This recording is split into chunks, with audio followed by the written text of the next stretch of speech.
Hi, everyone. On today's podcast, we're going to talk with doula and Evidence Based Birth Instructor Leslie Greene about advocacy and doula work. Welcome to the Evidence Based Birth Podcast. My name is Rebecca Decker, and I'm a nurse with my PhD and the founder of Evidence Based Birth. Join me each week as we work together to get evidence-based information into the hands of families and professionals around the world. As a reminder, this information is not medical advice. See ebbirth.com/disclaimer for more details. Before we get started, I want to let you know that we do have a few content notes for today's episode. We will discuss the murder of George Floyd, maternal mortality for African Americans, the polarity following the 2016 and 2020 presidential elections, obstetric violence, racism, and forced cervical exams, along with a description of perineal massage with baby shampoo. And now I'm excited to introduce our honored guest. Hi, everyone. Today we are so excited to welcome Leslie Greene, pronouns she, her. Leslie is a birth and postpartum doula, childbirth educator, baby-wearing consultant, and evidence-based birth instructor, and founder of Peridot Births. Leslie's work reflects her passion for birth justice, and she has a special interest in supporting Black and Brown birthing families, people of color, and members of the LBGTQIA+ community. Leslie is also the mom of a rising first grader and loves to spend her time with her adopted Shih Tzu and tabby kitten when not working. And Leslie, like many of you, loves coffee. Always iced coffee. And we are so excited that Leslie is here to talk with us about her important work. Welcome, Leslie, to the Evidence Based Birth Podcast. Thank you, Rebecca. I'm so excited to be here. I have to say, when I met you in 2021 at the EBB Instructor Retreat, I knew you would be on the podcast someday. Really? Oh, yeah. Thank you. You just brought so much energy to our conversations, and I'm thrilled that you're here. Thank you. That was like one of the most pivotal events of my life. So thank you. Thank you for that. And thank you for this and all of that. I feel like a celebrity right now. We'll give you the treatment. All right. Okay. So Leslie, tell our listeners what inspired you to go into birth work, and then your story with finding EBB when you're ready. Oh, yeah. Well, they go really close in hand. And I didn't have an interest in birth work. I think like a lot of birth workers, we aren't actually going to college to become doulas, But actually, when I was in college, I learned about the Black maternal health crisis, but that was in the 1900s. And back then we would talk about it as being a problem, especially like in DC, because people didn't know that the birth rates were so bad in DC for Black women and Black families. It was about drug abuse and insufficient prenatal care and poverty, not taking advantage of resources and teen pregnancy and all of these things, right? It was very much about the choices that these parents were making and how they were not good choices. I actually became a mother myself in 2016. And then in 2020, during the pandemic, the George Floyd event happened. And it really opened my eyes to a lot of things. Right around then, I was getting a lot of social media and news articles and stuff about the Black maternal health crisis. And I was just like, wow, if I were religious, it almost converted me to being a church-going Christian because I was getting so many signs and signals. I had some personal experiences that made sense to me. Somewhere I heard about the Black maternal health crisis being about racism or because of systemic racism, not because of personal choices. And this conversation seemed like it was happening a lot at the same time as the George Floyd was happening. And everything's all the synapses started firing for me. And I was like, oh, okay. So I had heard that having a doula helps Black moms, but I didn't really understand why. And I wanted one when I had my baby, but it wasn't in my resources. So I didn't have one. And that's a whole nother story. So I said, well, okay, if I'm being called to come and do this work, I'm not interested in it, but I am not going downtown. I do live in the DC area. I'm not going to marches. That's not me. I'm not physically fit. I'm not going to go spend time outside and doing that kind of activism. I was like, but I can go to a birth. I can help support families. I can help spread education and information. So I signed up for the first training I could find, and thank goodness that it was a great training. I had like the most amazing instructor. And I signed up for the first one that I could find so I wouldn't chicken out. And then I immediately signed up for like to be a childbirth educator and postpartum doula also, to learn how to do all of those things. And then I signed on with an agency so I could get to work right away, because I am famously self-employed and I don't want to ever work for anybody. But I was afraid that if I waited until I got my business going, that I wouldn't actually get to work. And I was like, I got to get to work and see what's up. So while I was in my initial training, we used a lot of resources from Evidence Based Birth. And we talked about evidence-based birth as a resource a lot in our training. And I was like, oh, wow, this is amazing. And I was like, so I looked up the podcast and oh my gosh, I don't know how many episodes I binged. Like I binged a lot of episodes, and I found out that you had an educator program or a childbirth class. And I was like, perfection, I want that. And right around the same time, I'm sure you remember, you closed the instructor program for like remodeling. And I was like, what? And I was really impressed, though, that you said the reason you were closing it for remodeling or restructuring was to address the Black maternal health crisis more directly. And I was like, well, that's perfect. And I was like, but I'll go ahead and like learn how to teach a childbirth class. And I am a digital marketing geek, and like I really loved the structure of the class. And I was like, well, maybe I can recreate it on my own. And and also being in the instructor program required a year of experience in birth work, which obviously I didn't have. Like I'd been like, no, I hadn't even started, right? Mm-hmm. So I figured, well, I'll be okay. It'll be fine. I'll get by. And then before I even got around to finishing, like getting my own stuff together, because, it's a lot of work, the program opened again. And I wasn't technically qualified, but you were having the retreat. And because of the pandemic, that retreat had been put off for a couple of years. And it was on my birthday. And I don't usually celebrate my birthday, but I was like, you know what? Like, I need this. Like, this will be my motivation to get my application in. And I actually didn't finish my application in time. And I was like, oh, well. And then I got an email or something that was due at midnight, not at noon. And I was like, what? So then I sat down and got finishing up my essays, on my little phone. I had signed on to the agencies right after I started working. And I was offering birth support, childbirth classes, and newborn care classes and everything, and also postpartum support. And I'd never done it before, so I didn't know what an appropriate load was. And so in the fall, I did a lot of interviews and prepping. And then in the spring, I went to a lot of births, and I went to a lot of classes, and I went to a lot of doula shifts. I think the May of that year, I worked 250 doula hours, not including being a mom, being a human, and having my other businesses to take care of. So the application due date was a day after I came off that roller coaster. I had my son's birthday party, and I was like, okay, the day after that, I'm taking the day off. I'm going to relax. And I actually rented a tent at a lavender farm. And I was like, I'm going to relax now. And I was like, I missed the deadline, but too bad. And then I saw that I had till midnight. And I was like, okay, let me see if I can get my Wi-Fi up. And I got it in. And then I pleaded for you to make the exception to let me in. And I got in. And I was like, oh my God, this is amazing. So that's how I got to evidence-based birth. And that's how I got to being a birth worker. Yeah. And I do want to say, in terms of the exception, they are rare, usually for very gifted birth workers who are almost at the requirement. And yeah. And I mean, it was like you were really close. So I was. And the training started after I was well qualified. Right. But the application due date, I was like, please. So I was I think I wrote 2 extra essays or something, begging.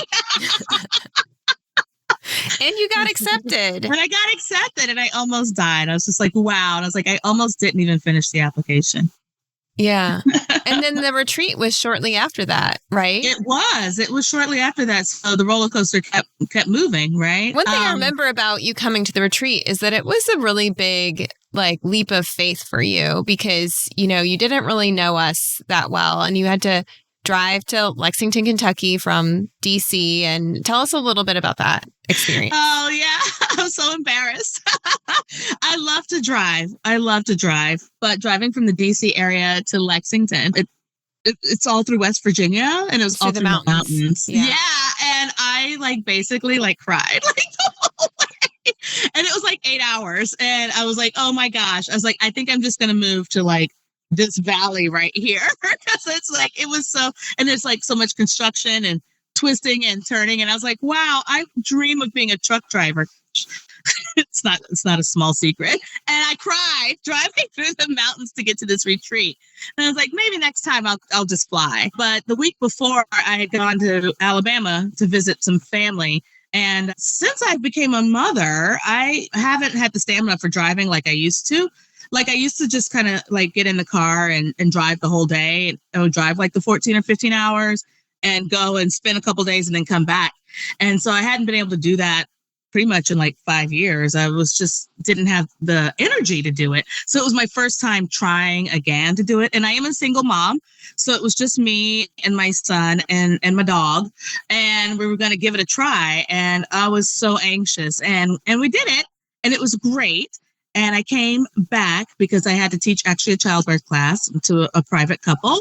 And then I got in the car and came to Kentucky. So I was really tired. I remember like that first night when they were like cocktails and stuff. And I was like, all of a sudden I was like, I have to go to bed right this minute. I was like, I might be back in a couple of hours, but I was like, I'm so tired. I was crazy, but I was determined to make it there. And it was a really big leap of faith for me. I don't know. I think that it happens to a lot of us. And I really feel like in the last few years since the George Floyd event and the pandemic, a lot of us have started to see things differently than we used to. A lot of rocks have been turned over, right? And there's a lot of stuff under those rocks that I think most of us are kind of shocked about what was under there. Also with Donald Trump being elected as president, that one definitely gave us, I think, a signal of how different or like how much polarity there is in ways that we think and inside of our own communities when it used to be something kind of private that we didn't really talk about. And so in my experience, especially in that first year in birth work, I was finding a lot of disappointment and insincerity. I was finding working with organizations and like a lot of performative allyship, quote unquote, a lot of companies saying, oh yes, well, we support Black and Indigenous and people of color and all the queer people and not really doing that. And I learned about like decolonization and breaking apart these systems and my brother-in-law makes fun of me all the time because he's always like, you say everything's about slavery. And I'm like, unfortunately in America, everything is about slavery. Like everything is based in this horrible thing that happened in our past. And it still affects every day. And I was nervous because you're white. And I said, like it looked like you were sincere, but I wasn't positive. And typically getting to know organizations more intimately is where the heartbreak comes. Mm. And I try to work with a high level of integrity, but once something changes and I'm like, oh, if I find out that like, we're not really speaking the same language, well then, I can't work with you anymore. Mm-hmm. And I didn't want to take a chance. I was like, I just finished the training for the instructor program. I was like, I've been waiting like this. I'm so excited about it. And I was like, now I'm going to go and meet them in person. And what if I get there and it turns out like, yeah, they're just like everybody else. And so I was really, really nervous. And then I cried because driving through the mountains and I was so tired because I had just done too much. And I also did something crazy. Like I have jet black hair and I decided to bleach it out. And like on the one day that I was home between my two trips, and it's taken a year, but now I like it. But it's taken a lot of work to get it to where it was. But I was like, okay, so I look like this, like, I don't know, funny match, like on fire. Like my hair was crazy. So I was like insecure about the way I looked too. And I was like, oh my gosh, I was like, there's a lot riding on this little bitty weekend. But I was extremely pleasantly surprised. Yeah. It was so much better than I expected. That's awesome. And what was your experience like being with the other instructors and with our team? It was so awesome. So I really pushed myself to make it to the retreat because I've been very afraid of the virus because of the type of work that I do. I've been really, really cautious. And I hadn't even seen my grandmother, the whole time. And I used to see her frequently and she's really high risk. But because of the pandemic, like the numbers of people that were going to attend the retreat were so small. And I was like, oh my goodness, I'm going to get one-on-one time, like with like the people. Right? Right. I was like, I've got to try to make it to this. And it's like, I've got to make it.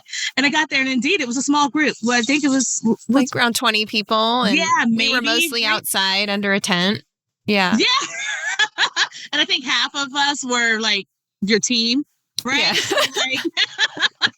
So it was really intimate, and it was really great. I guess it was meant to be like that because everyone was fantastic. Lots of people I wasn't expecting to see, like nurses and midwives and nurse midwives, old, young, black, brown, everything, all different genders. And it was really amazing for such a small group of people to come together to work collaboratively. And then, of course, you were wonderful. I was like, oh, Rebecca's wonderful. I was like, okay, I was so nervous. I'm like, 'cause she's blonde haired and blue eyed. And I mean,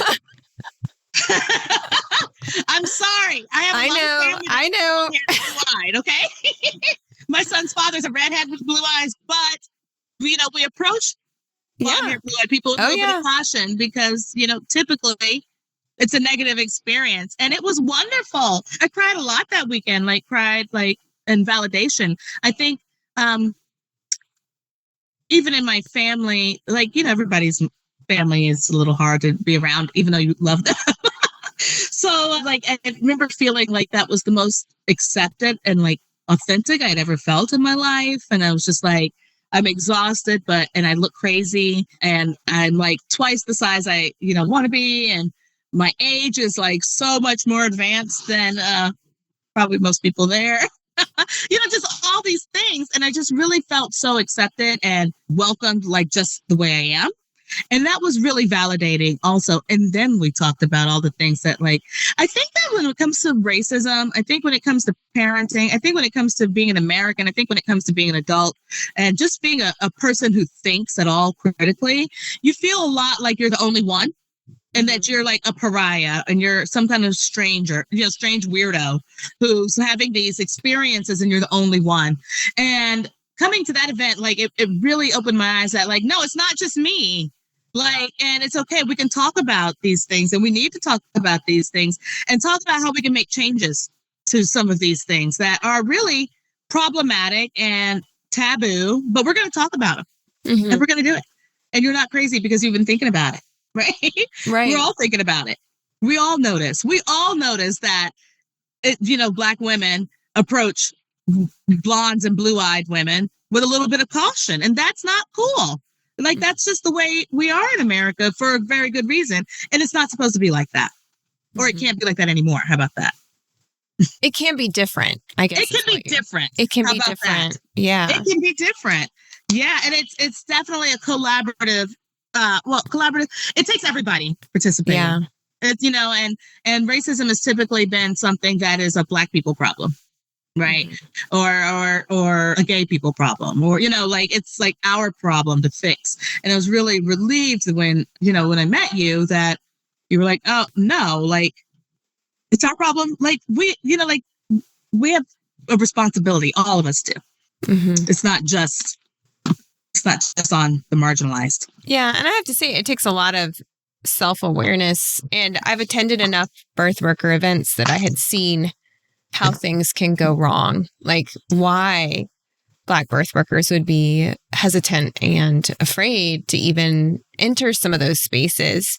And so it, took years of me learning to be able to feel like I could finally create as safe as an environment as possible. Yeah. And it's not just something that happens by chance. Our team spent a lot of time and work, trying to create that atmosphere. And I think it helped that it was smaller, and it was August 2021. There was a big COVID wave at the time. And, every time you hear someone cough, everybody's like, oh, it was yeah. And it was hot. But it was so nice to meet with you in person. And, we aren't having another retreat anytime soon just because of the logistics of doing them. But I feel like there was a reason and a purpose, that we got together. It was meant to be, even though it wasn't the way we had envisioned it, because it ended up being so small. But tell me, after you went on from that event, you were fully trained, you had attended this retreat, and you were starting your work as an EBB instructor. How did you go on to start using the materials over the next year and working with your clients and being in the DC area, which I know is not an easy place for birth workers. There's a lot of difficulties with getting evidence-based care in the hospitals there. It's true. Yeah. And, we have some great hospitals here, and we have some really great providers and some really great birth workers, but we also have some really, I don't know how to say it nicely, really disappointing, really scary, hurtful number here in the DC area. So it does feel like a lot of fighting, right? There's a lot of pushback and resistance. And so, yeah, it's not easy. It's not easy. Well, when we got back from the retreat, then it was time to apply for the childbirth class instructor. So you started doing that second part of the training to teach the childbirth class. That was much more challenging. But I got it and got the class together and then worked on putting together like my marketing and things. And I think just that whole summer, like just that whole experience with evidence-based birth in all those ways really helped me improve. I hate to say improve, but it gave me some extra to work with in my birth work. And also, of course, a new format to teach my students. I don't know how to say all of that. It made me more of an advocate in the birth world. I mean, in the birth room. Okay. There's a lot of debate at that time, and I guess it kind of still is. Mm-hmm. But I guess I've moved past it of, what our role is as an advocate in the birth room. Training, I was really afraid of being an advocate. Like, I was like, do doulas have to go in and be like security guards for Black people? That's what I thought the job was. And I was relieved that I was like, oh, no, it's not. Like, they can talk for themselves, but I can coach them, But then I went to some births. I was like, okay, Black and white people and Hispanic and all of us need more than just coaching. Sometimes you need somebody to step in and actually say, hey, you're not going to do that. And it felt like coming to the evidence-based birth workshops and trainings gave me the confidence to be able to support my clients in a way that was going to get them what they needed, and not feel like I was making some kind of big violation on their rights and what their needs, some like the doula code wasn't being violated. Like, there's definitely a difference in being a white doula and a Black doula. Yeah. And even when I'm serving white clients, like, I still go in confidently, just like if I was supporting a Black client. Our birth rates are bad in America. Yeah.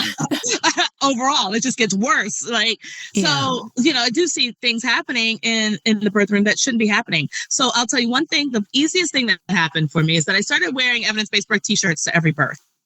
And that's really fun. It's a really good conversation starter.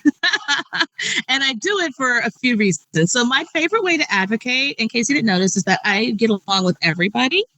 And I'm really good at making a laugh, and I'm really good at making friends, kind of, and making a collaborative environment when I come into the room. You brighten the room, Leslie. I brighten the room. Well, thank you. I like to think of myself like a warm light, right? Yeah, a warm, supportive light.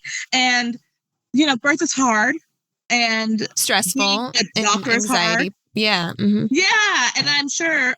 I'm positive that being a nurse is hard, even though I'm not a nurse. I have huge respect for nurses. I know a lot of nurses on labor and delivery units are kind of like afraid of doulas. I've seen a lot of doctors that are kind of afraid of us too. Like, they're kind of like, oh, she's got a doula. Like, they're watching me. Yeah. What's going to happen? And I'm like, no, we're here together. We're a team. And so then when I have something to say, they're much more responsive to it. It's like, I'm not trying to fight you. I am not trying to take over any baby catching. Like, that is so not what I do. I'm actually a little bit squeamish, right? But she doesn't want you to do that. And like, you need to respect that they've asked you not to do that. And like, can we come up with another solution? So wearing a t-shirt is like, gets a conversation started easily. Most nurses say, oh, I love that podcast. I was just listening to it the other day. And then like, if you only knew, like, there's so many other things that it's more than just a podcast, right? Okay. Which of course we'll get to.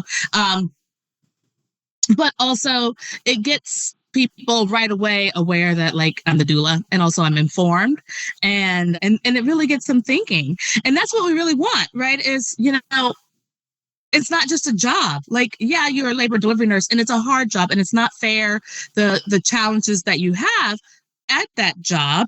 However, it's more than just a job. Like, you need to come into this room and be this person's nurse, not all the other things. And just like having the badge of honor on this, like, it gets them thinking like, okay, well, what could I do better? Or like, what did I hear on this podcast or that podcast?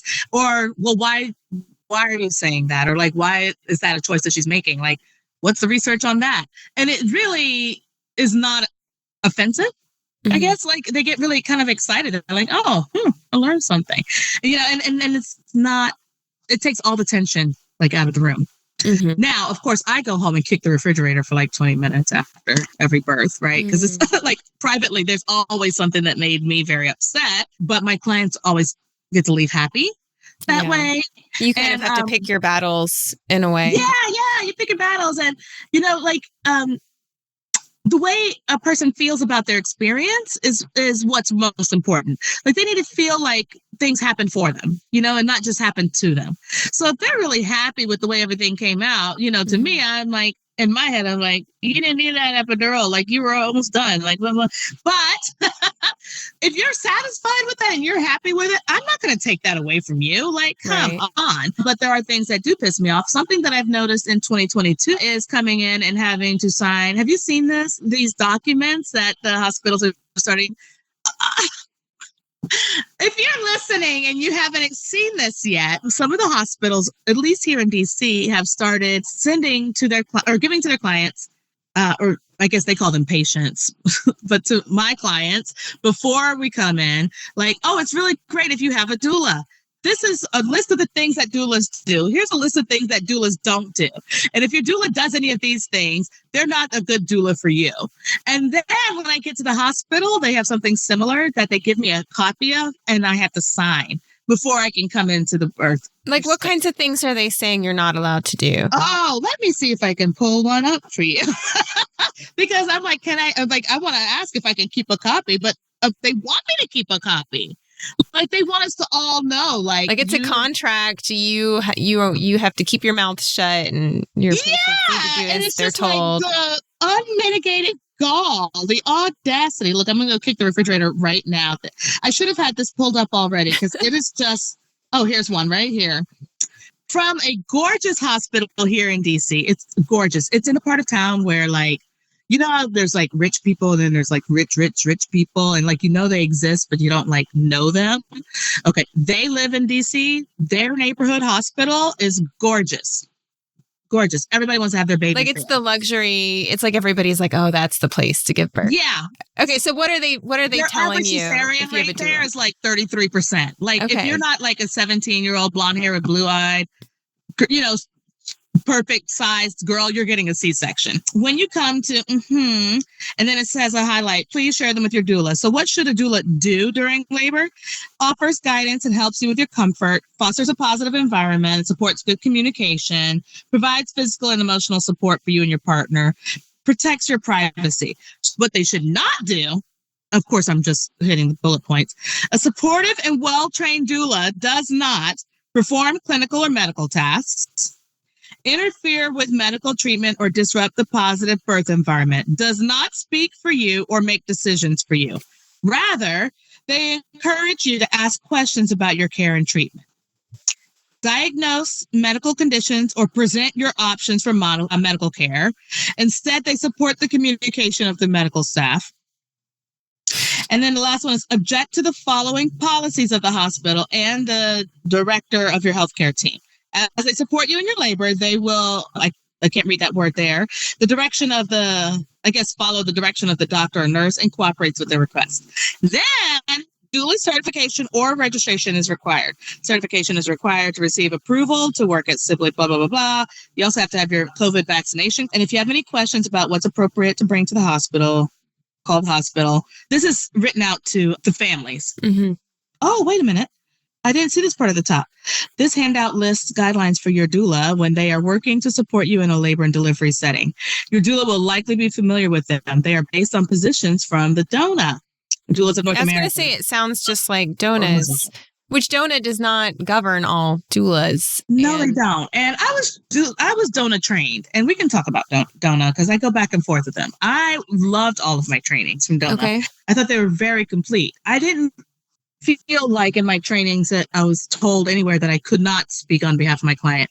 I was, my understanding was that if I needed to speak on their behalf, like make sure I'm not taking away their chance to, like I'm not going to come in and just be another person telling them what to do. Right. And I respect that, but not interfering and not, if you're doing something that's harming somebody in front of me, I'm not going to not say something about that. Yeah. Right. Like, I don't care if I signed a paper, and it's just so. Yeah. One example could be they're trying to do a vaginal exam and your client has said no, and they continue to do it. So according to this hospital, you should just support the doctor in continuing to assault the patient. And it is assault, and it's horrible. And, I was just at a birth recently, Labor Day weekend, and everything was actually pretty good. I actually knew the attending. I was actually his doula, his postpartum doula for his wife when he came back to work. And everything was really good. But there's a thing here that they do in the DC hospitals. It's very common is they use baby shampoo, which just blows my mind. I'm an esthetician in my day life. They don't just use baby shampoo on hair. What are they using it for, Leslie? Let me tell you what they're using it for, Rebecca. Because I don't know some of our listeners going to understand what you mean by using baby shampoo. Listeners, let me tell you something. This is what happens in a birth at a hospital. Commonly, this is a routine practice. Doesn't have to happen like this, but it routinely happens that a doctor will come in and a nurse, and they'll have a client or patient laying on their back to birth the baby. And as the baby is crowning, they wipe away all the birthing fluids. Right. And then they get baby shampoo and lather it up and wash around the vagina and the vaginal opening. And then they will usually use it, follow that with putting their fingers in the vagina to do what they call a perineal massage and kind of stretch the vagina to make space for the baby to come out. And, when I ask them, what's up with the baby shampoo? Oh, well, we'll use it mostly as a lubricant for and then they'll demonstrate okay, first of all, why do you need a lubricant for something that's wet and gushy already? Why are you washing away the birth fluids to get a lubricant? Number two, you don't need lubricant if you keep your hands out of her vagina. How about that? Why are you putting your hands in their vagina? Why are you asking me why I don't want you to use baby shampoo? What? Let me ask you, why are you putting your hands in his vagina or her vagina or their vagina? To help the baby come out? Does that make any kind of sense? That absolutely doesn't make any kind of sense. Also, I'm prejudiced too, because I happen to know that Johnson & Johnson's baby shampoo is horrible, right? It's full of carcinogens. It dries out the skin. So it's like basic genital hygiene is that you're taught not to put soap in your vagina. Yeah. Right? Uh-huh. It's basic. And at this particular hospital, even though everything was great, I think maybe 4 or 5 different people mentioned we're not using baby shampoo, right? And I was like, my goodness, they were so passive aggressive about it. And it's just, wait, what do you mean they were saying we're not using baby shampoo? Every time somebody would come in, because I had mentioned we're not going to use baby shampoo. You don't need a lubricant. So you told them the client doesn't want baby shampoo. Yeah. And then every person who comes in says we're not using baby shampoo, sarcastically? Yes. They're annoyed by your request? Yes. And then said, it was this is one that we didn't talk about in advance. That wasn't even my client. I was a backup. I was called in as an emergency backup. And I said, I'm sorry. I know this is our first time meeting, but trust me. I was like, okay. So I said, so what is the baby shampoo used for? And when the nurse explained what it was used for, the client was like, I don't want you to put your hands in my vagina. Right? So every time they would come back in, they're like, so we're not using baby shampoo. And then at one point, the resident was like, okay, so I'm just going to touch the outside here just to kind of see where the baby is. And I was like, okay, but I'm not going to use baby shampoo and I'm not going to put my hands inside. I'm glad we're on the same page, but you don't have to be passive aggressive about it. Rebecca, Why are they putting their hands in the vagina? Like, I don't understand. Like, you're going to help the baby? What, are you going to pull the baby out? No, right? Like, it doesn't make any kind of sense. Thankfully, that baby her head was mostly out. When they turned on the lights, we were like, oh, wow, okay. So could you take a deep breath and like push, like huff out a little bit? Oh, well, here's your baby. So I was like, oh, thank God it worked out like that. Yeah. But it usually does though, right? Like if you guys stop interfering and getting in the way, I can't think of any births I've been to where anybody needed to put their hands inside. I have been to a forceps assisted birth. And at that point, when forceps needed to be used, it was a whole thing, not baby shampoo in hands. So I'm sorry. I get so that's the kind of thing that makes you come home and kick the fridge. Exactly. So it's like, even though everything is great, I'm like, why do I have 5 people being passive aggressive to me about baby shampoo? I was like, I don't even let my clients use baby shampoo, like Johnson & Johnson baby shampoo on their babies. Like, it's not good shampoo. It's not even good baby shampoo. Right. It's like, so like, why?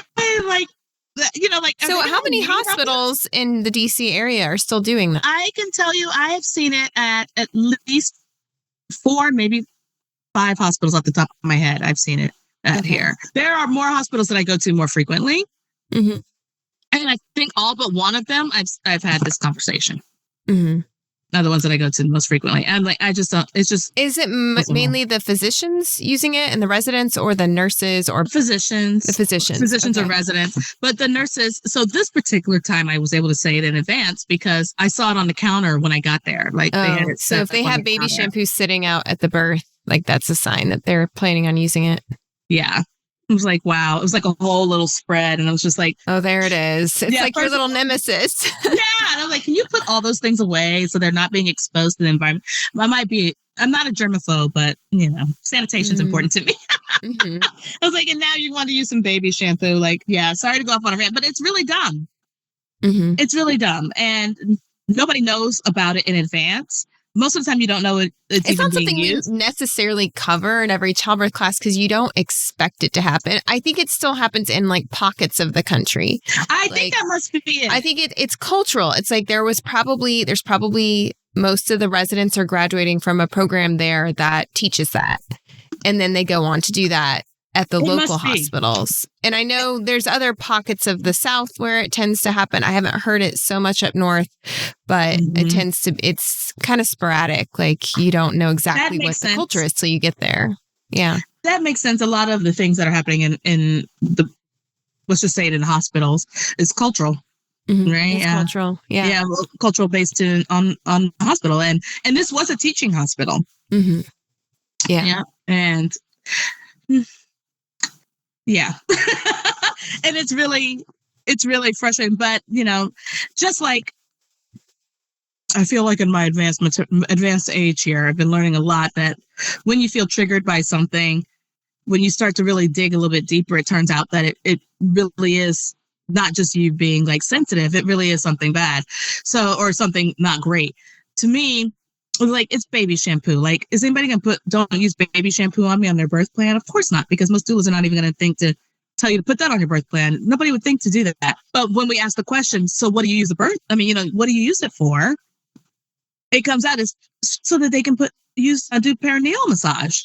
Well, that's something you may or may not, you want more information. That's another intervention you want information on. Yeah, which we covered in EBB 218, the podcast, the evidence on perineal massage during labor, and we talked about the baby shampoo issue and the evidence on it, and the evidence actually supports the hands off, keeping your hands away is more protective of the perineum. Yeah, and it's going to, so like the idea is that, helping to massage that area is going to help prevent tears when really, washing But in all of the research on perineal massage, they always use a water-soluble lubricant. Like baby shampoo and soap is never part of the research protocols. So it's, there's not only is there no evidence for what they're doing, it's like actually completely different than what the research studies. Yeah. Yeah. And it's just a small example of like these little things that happen. And the other thing is that to use baby shampoo, like just seeing the baby shampoo on the counter also tells me that they're going to want to do some perineal massage, which also means that they're probably going to want the birthing person to be laying down on their back. which is not a natural birthing position. And it's not a comfortable birthing position for most people. So like, it gives me a whole, like, it signals off a whole like just lot seeing of stuff. that what's out on the counter or on the bedside table tells you It already tells me what we're going to be working on. You know, like what's going to be coming up and what kind of what you're going to have to advocate for. Yeah. And so I can prep my clients for that too. And like, I know it's just baby shampoo. Like, it seems like such a small thing, but like, it's not a small thing. It's a lot of factors. It's a lot of things that go along with that. Yeah. They're going to expect you to be on your back. They're going to expect you to receive a lot of hands on your genitals and vaginal checks. Mm-hmm. So, Leslie, before we go, do you have any positive or inspiring stories from, your work as an EBB instructor and doula, like where you've seen like successful and positive births? I know you talked about how your clients have positive births, but you're still coming home frustrated. Like, are there any improvements or any situations where you've come home feeling like really good? Oh, yeah. Definitely since I've become an evidence-based birth instructor, I feel very much more like I come home very satisfied from the births. Okay. And, I will tell you that like the way that I feel the most satisfied, honestly, is like when I hear feedback from my students, like after they've had the baby. I did have a class this spring where I had 2 of my clients were in the series, and then there were 2 other families. And so it turned out the 2 clients, like I took them because they lived really close by to each other. Mm-hmm. So they were able to connect and we ended up like, having it was a really great, like the group environment was really great. That was the EBB Childbirth class with them? In the EBB Childbirth class. It also saved a lot of work for me as far as like educating my clients. I do require all of my doula clients to take a childbirth class, and I strongly encourage them to take one from me, even if I have to figure out how to make it fit into their budget.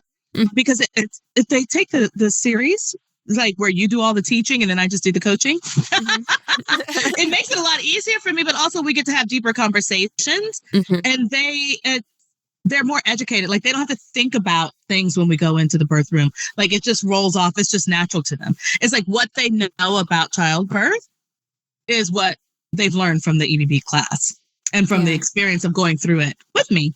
And it really just makes like the whole birth experience just so much smoother, easier, and so much more satisfied. I think my first EBB student, I don't want to give away too much of her personal information. I asked her though to write to you and offer to be interviewed with you on the podcast because she sent me a picture of the baby being born in the kitchen. And I was like, what happened? And she's like, things just happened really, really fast. And I was like, you're not supposed to take this class so that you will like have your baby at home in the kitchen. Like maybe they're a little too confident, right?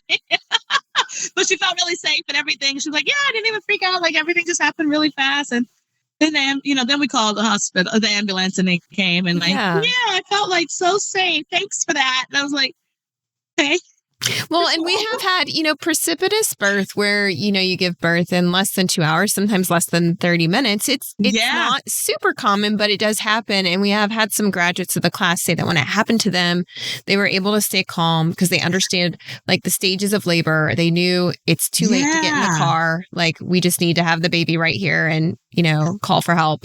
And, and they stayed calm, which that could be a very scary experience. So it's kind of cool that when it happens, they feel like, okay, even if this happens, like we can. Yeah.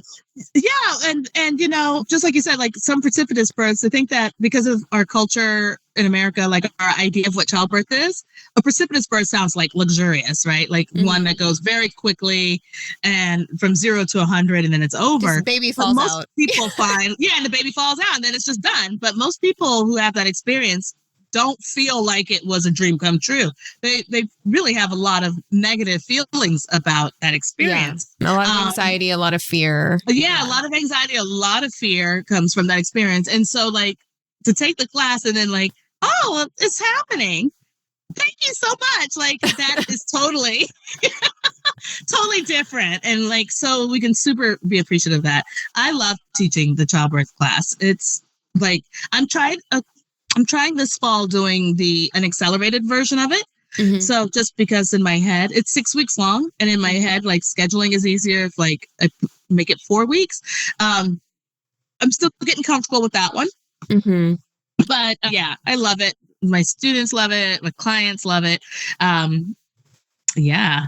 I think it is like in the class. If you haven't taken the class, you should. But I don't like to should, but it's a good recommendation. But the way that it's set up is that like pretty much most of what I normally would teach in a childbirth class is done in the orientation. Mm-hmm. And then the rest of it is just getting deeper and having some rehearsals and some practice, having conversations. Like if you walk into the room and you're like the supporting partner and you see all of these things around and you have to have these hard conversations, what do you say? How do you do it? Yeah. What do you say? Because like in real life, you like, and I see this happen a lot. I see a lot of like educators and doulas too, informing their clients and they come into the hospital expecting to see like some like two-headed goat monster coming in and saying, you must get on your back. And it's never like, okay, I don't want to say never. I haven't ever seen that. I've always had wonderful experiences with the staff. They're all nice. They're all doing the best that they have. Yeah. But that doesn't mean that they're not putting you down on your back and putting their hands in your vagina, even though you don't want that. And then having their students come in and put their fingers in because they want to see what it feels like. And all of these things that you will walk away from this experience being like, wow, it was great, but it was horrible. And I don't understand why. Yeah, people can be really nice and you can still get non-evidence-based care. Exactly. That doesn't respect your rights. So I think, like being able to have time in classes, and for any childbirth educator, not just the EBB instructors, I think that's one of my big pieces of advice for childbirth educators is to role play these things. Like, to talk about, Leslie, channel your inner Leslie and make friends with them and like create a positive atmosphere. And, it's amazing what you can say more when you've spent a few minutes building like kind of that rapport with people. You can be a little bit more honest and you can speak your truth without feeling like you're going to derail the whole experience, Exactly. And that there are going to be repercussions for it. And I mean, like in a dream world, I don't have to step in for anything. Like, my dream as a doula is to just come into a birth and just massage your butt and make you feel really comfortable until it's over, and not get any juices, sprayed at me and everything be lovely. But so like, doing the role playing, it does help to make that experience really more pleasant for everybody. Yeah. And that's really special. And even if you don't need to use it, you could use it in a different aspect of your life, because as your child grows up, you will have to advocate for them. As you know, Leslie, you're a parent as well. So yeah, I need a first grader doula. Wait till they're teen. That's all I have to say. Oh my gosh. I have just the one. And parenting is a whole different challenge. And a lot of us focus on the birth, right? And getting through that one experience. And then it's like immediately after the baby's born and you get some skin to skin time with it. Now you're responsible for it forever. It's like, now what? And you need to not feel like your body didn't know how to birth the baby. Everything you thought was wrong. Nobody's on your side. You're just a vessel for the baby to come through. Like, no, I need you to come out of this birth feeling like, wow, I did that. And now this thing wants to eat all the time for weeks. And I'm going to do it because I love to do it because I can do that. And one day, maybe I'll get a return on my investment, which is at like 3 months when they start smiling back at you, right? But like babies, they don't give a lot back in the beginning. And for you to come out of a birth feeling like a loser and like you're incompetent to even like birth it out of your body, which is like what you're here for. Not what you're here for, but like your body's made to do it. Like, could you imagine going number 2 and like having somebody like coming in and like coaching you through the whole thing and putting their hands in and move it? Like, it doesn't make sense. It doesn't make sense at all. And how are you supposed to parent that baby that only takes from you for a while and doesn't give you much back to say thanks if you feel like you can't even like let it out of your body. You can't even get it out of your body. I was going to say, even for people who need medical intervention and even life, saving situations, they shouldn't be made to feel that way. Right. That's part of the problem in our culture and medical system is, we label people with terms like failure to progress or failed induction or failure to descend. Yeah, so many things. So many things. I'm not going to get off on it too far, but I know from my own birthing experience that I was very grateful for my whole team. I worked really hard to try to, I changed insurance so I could have my regular OBGYN as my provider that I've wanted since I was 14, and she delivered my sister's children, all of this.